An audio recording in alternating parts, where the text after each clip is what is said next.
ត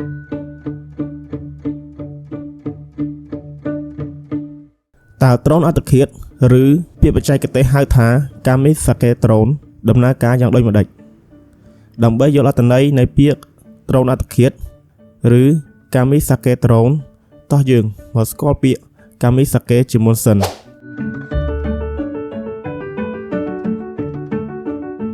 ពាក្យ Kamisake មានប្រភពមកពីសង្គ្រាមលោកលើកទី2ដែលអ្នកបើកយន្តហោះជប៉ុនបានបើកយន្តហោះរបស់ពួកគេទៅបុកនឹងកប៉ាល់របស់សត្រូវដោយចេតនាក្នុងគោលបំណងដើម្បីផ្លាស់ប្ដូរស្ថានភាពសង្គ្រាមសូមស្រមៃអំពីអាវុធមួយយ៉ាងដែលហោះនៅលើអាកាសដូចបក្សីប៉ុន្តែវាផ្ទុះដូចជាគ្រាប់បែកវាអាចហោះក្រឡឹងមើលនៅលើមេឃរាប់ម៉ោងដើម្បីរង់ចាំឱកាសល្អបំផុតរួចក៏ហោះបុកកំទេចសត្រូវក្នុងល្បឿនលឿនយន្តហោះគ្មានមនុស្សបើក Kamisake គឺជាប្រភេទយន្តហោះគ្មានមនុស្សបើកមួយប្រភេទដែលដើរតួនាទីជាឧបករណ៍ឃ្លាំមើលនិងជាអាវុធនៅពេលដែលវាកំណត់អត្តសញ្ញាណគោលដៅរបស់វាមិនបាញ់មីស៊ីលទេតែវាគឺជាមីស៊ីលពួកវាត្រូវបានរចនាឡើងដើម្បីហោះហើរទៅលើមេឃក្នុងរយៈពេលយូរហើយបន្ទាប់មកវាប្រហារដោយភាពជាក់លាក់បំផុតវាអាចគេចផុតពីប្រព័ន្ធការពារមីស៊ីលធម្មតាដោយសារតែទំហំល្បឿននិងផ្លូវហោះហើរដែលមិនអាចទាញទុកជាមុនបានថ្ងៃនេះយើងនឹងមកបកស្រាយពីអត្ថកម្បាំងបច្ចេកវិទ្យានៅពីក្រោយអាវុធដ៏គួរឲ្យខ្លាចនេះនិងរបៀបដែលវាធ្វើការ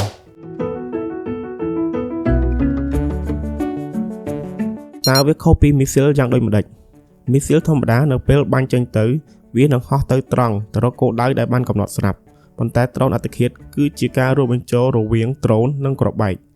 វាត្រូវបានរចនាឡើងដើម្បីឲ្យហោះក្រឡឹងនៅលើអាកាសក្នុងរយៈពេលយូរវាមានកាមេរ៉ានិងឧបករណ៍ចាប់សញ្ញាដែលអនុញ្ញាតឲ្យអ្នកបញ្ជាមើលឃើញសមរភូមិនៅក្នុងពេលជាក់ស្ដែងនិយាយឲ្យងាយយល់វាគឺជាមីស៊ីលដែលអាចបញ្ជាឲ្យហោះលេងសិនមុននឹងសម្រេចចិត្តបាញ់សម្លាប់ដំណើរការរបស់វាមាន4ដំណាក់កាលសំខាន់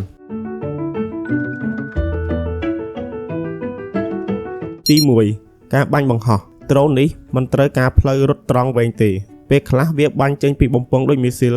ខ្លះបង្ហោះចេញពីកាតាបរបស់ទាហានហើយខ្លះទៀតហោះចេញពីឡានដឹកទំនិញ2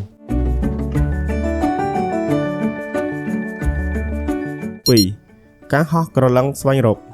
នៅពេលដែលហោះទៅលើមេឃវានឹងហោះក្រឡឹងជុំវិញតំបន់សត្រូវនៅក្នុងដំណាក់កាលនេះវាប្រើកាមេរ៉ាកម្រិតខ្ពស់ឬកាមេរ៉ាវាស់កម្ដៅ infrared ដើម្បីស្វែងរកគោលដៅក៏ដូចជារថក្រោះកងទ័ពនិងប្រព័ន្ធរ៉ាដា3ការកំណត់គោលដៅអ្នកបញ្ជាអង្គុយពីចម្ងាយរាប់សិបគីឡូម៉ែត្រនិងជ្រើសរើសគោលដៅដែលពួកគេចង់កំទេចនៅលើអេក្រង់ដែលបានបង្ហាញដ្រូនខ្លះមានប្រព័ន្ធ AI ដែលអាចសម្គាល់រថក្រោះដោយស្វ័យប្រវត្តិ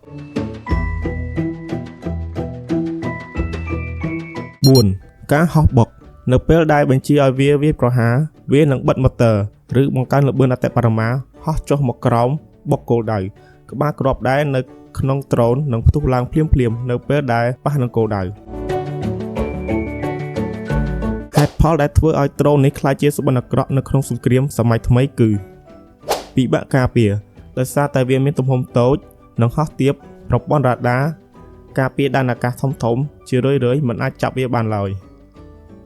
តម្លៃទាបដ្រូនអត្តឃាតមួយគ្រាប់មានតម្លៃត្រឹមតែប៉ុន្មានម៉ឺនដុល្លារប៉ុន្តែវាអាចវាយកំទេចរថក្រោះដែលមានតម្លៃរាប់លានដុល្លារ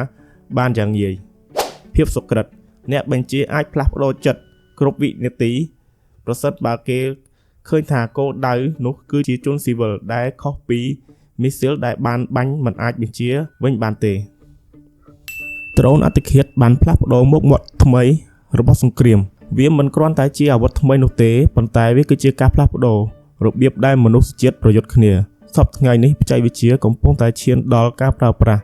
ដ្រូនវងដែលមានដ្រូនរាប់រយគ្រាប់វាយប្រហារក្នុងពេលតែមួយដែលធ្វើឲ្យការការពារស្ទើរតែមិនអាចទៅរួចតើអ្នកយល់យ៉ាងណាចំពោះអាវុធគ្រាប់បែកហោះនេះតើបច្ចេកវិទ្យានឹងនាំមកនូវសន្តិសុខឬក៏ភាពវឹកវរកាន់តែខ្លាំង